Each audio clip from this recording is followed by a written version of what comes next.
Hello and welcome. I am Ashley K. Andy, author of Empaths at the Edge and Poetry of a Phoenix. And today we're going to talk about 11 traits or signs that you might be an empath. Let's go. Sign number one that you might be an empath is that you are a very highly sensitive person. And what I mean by that is you are both sensitive in an emotional sense, like you can pick up on other people's emotions and you feel things deeply, but also in a sensory sense. So you might be noticing some things that other people don't in terms of your 5 typical senses. You might be easily overstimulated by sound like I am.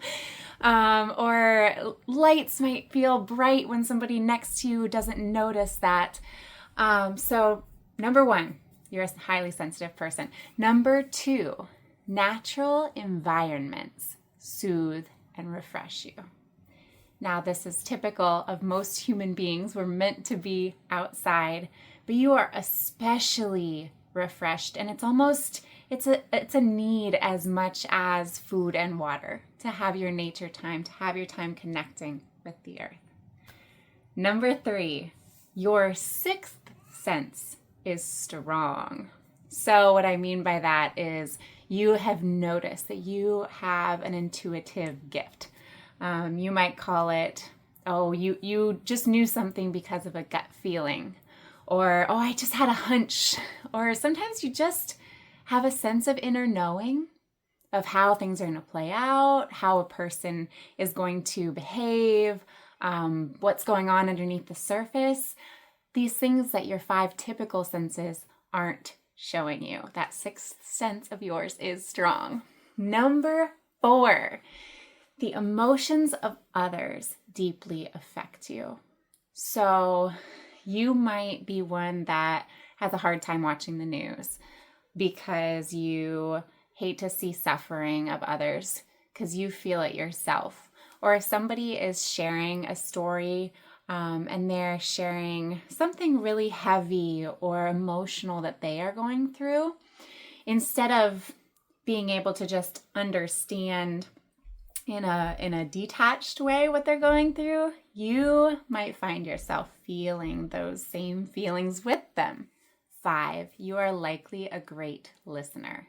Your friends might come to you as that person that they feel safe to share with. People might spontaneously kind of share deep things that surprise you. Like you might be out and about and meet a stranger for the first time, and suddenly they're telling you their innermost fears or challenges.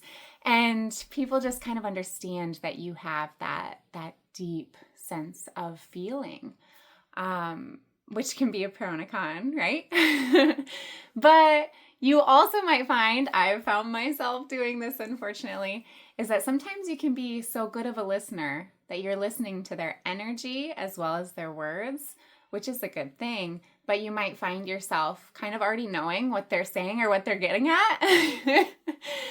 But people as a whole feel that you are a good listener, someone who is safe to share. Number 6, you are likely intrigued by the mystical and mysterious. You might have been that kid who was always reading mystery books, or you took a while where you just did a deep dive into ghost hunter documentaries, or you're curious about alien presence, or you're just intrigued by the paranormal and mystical legends of old. There is such a cool correlation between being an empath and being intrigued by these mystical, mysterious worlds, right? And part of it is because we are a part of that. We are a part of the unknown, right? There is so much yet to be learned about those who have a sense that goes beyond the 5 senses and how our energy perception works. So while there are scientific studies, it's neat to explore kind of the spiritual, the mystical, the energetic side of things, and you are likely intrigued by them. Number 7, you require solitude. This one took me a while to learn because at first I was escaping it. Whenever I was alone, I wanted to have the radio on or a show in the background, and had a hard time with that alone time because that's when we perceive things. That's when we feel so deeply. But as I've grown to embrace this skill and ability and part of myself, I've really been cherishing that solitude. And here's the big reason why. When we are surrounded by others, we so often are so in tune with what their emotions are that we might not even know how we're feeling or where we're sitting in the emotional balance. So in times of solitude, we're able to then understand ourselves better. So if we're in a room of people who are all joyful and excited, we might also just join in with that emotion. But if we're in a room of people who are anxious and fearful, we might find ourselves feeling that way too, even if when we walked in, we were not feeling that way. So solitude helps us to understand where we're at, helps us to rebalance and just kind of refresh, reset our balance of emotion and energetic well-being. So number 8, you are either a target for narcissistic people or you have absolutely zero tolerance of them. And a lot of this has to do with where you are in your healing and boundary setting journey, because you can be a target for narcissistic people because of actually the next point, which we'll go into a little bit more, but you have a tendency to really extend that love, and to also always see the best in others. You want to see this person, these people, behave in a way that you know that they could. But oftentimes the narcissistic people kind of hunt down, really have an eye out for overly empathetic people because they know that they will just continue to give. And that brings us to, first, I will talk about how you might have zero tolerance for them. And that is because you have learned how to set your boundaries and you can spot that narcissism a mile away. You say, no, thank you. So moving back to and on to number 9, why those narcissistic people tend to target empaths is because you have a tendency to overgive.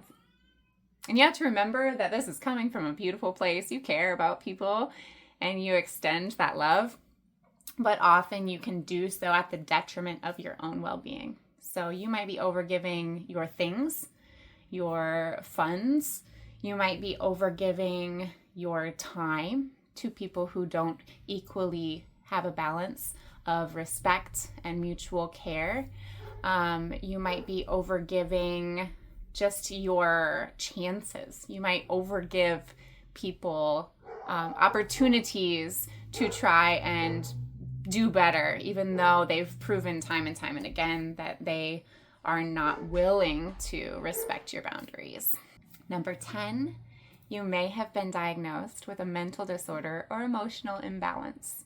I have been so intrigued by this huge overlap of people who identify as empaths and people who have been diagnosed with anxiety disorder, depression, ADHD, autism spectrum, bipolar. I invite you to look at these in a new way because we're looking at these like labels or descriptions as something that is a clinical diagnosis, right?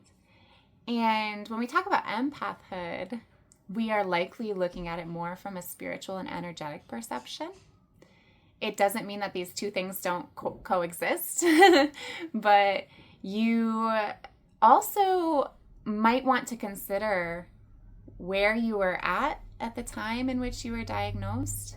For example, looking at my own journey and the journey of several people who I have mentored, there is I was diagnosed with anxiety disorder.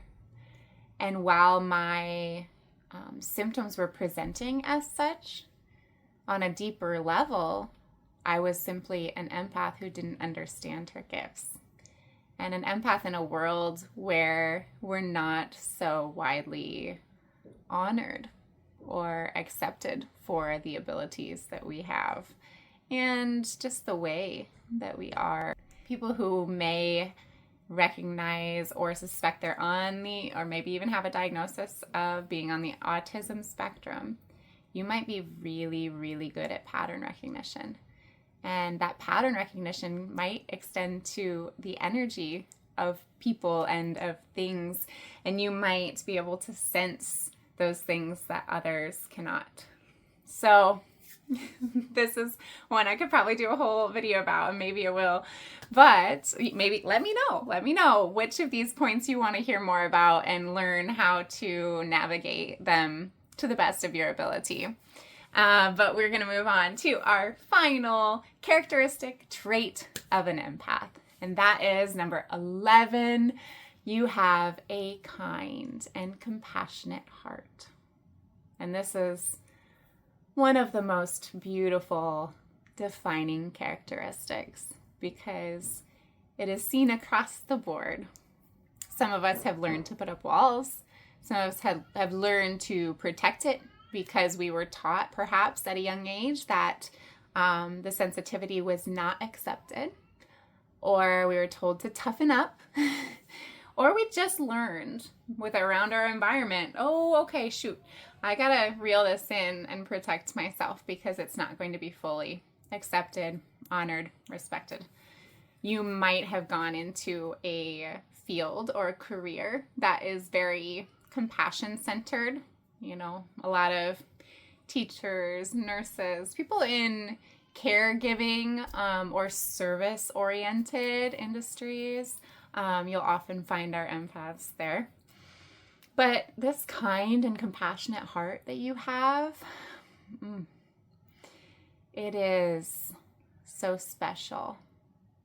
And by learning how to navigate all the other characteristics and our needs as empaths, that allows your kindness, your sense of caring to really shine. And boy, in this world, isn't that exactly what we need? We need more of. We need that love and kindness and empathy to grow and expand and heal our country, our world. You're here for a purpose, and you're here watching this video for a reason. So if you want to dive more into understanding who you are as an empath and how to overcome those challenges, I suggest you check out Empaths at the Edge on Amazon, and you will discover how to heal your soul, awaken your intuition, and become a mighty force of compassion. You can also subscribe. I will be continuing to do videos like these, as well as guided meditations to help you recenter in your sense of peace and to empower your beautiful, compassionate heart that we were just talking about. Again, I'm Ashley K. Andy. Thank you so much for joining me today. Feel free to visit ashleykandy.com for more resources and sign up for our weekly newsletter. You'll start each Monday feeling uplifted and have access to resources and events that you might otherwise miss. So thanks again. Look forward to seeing you next time.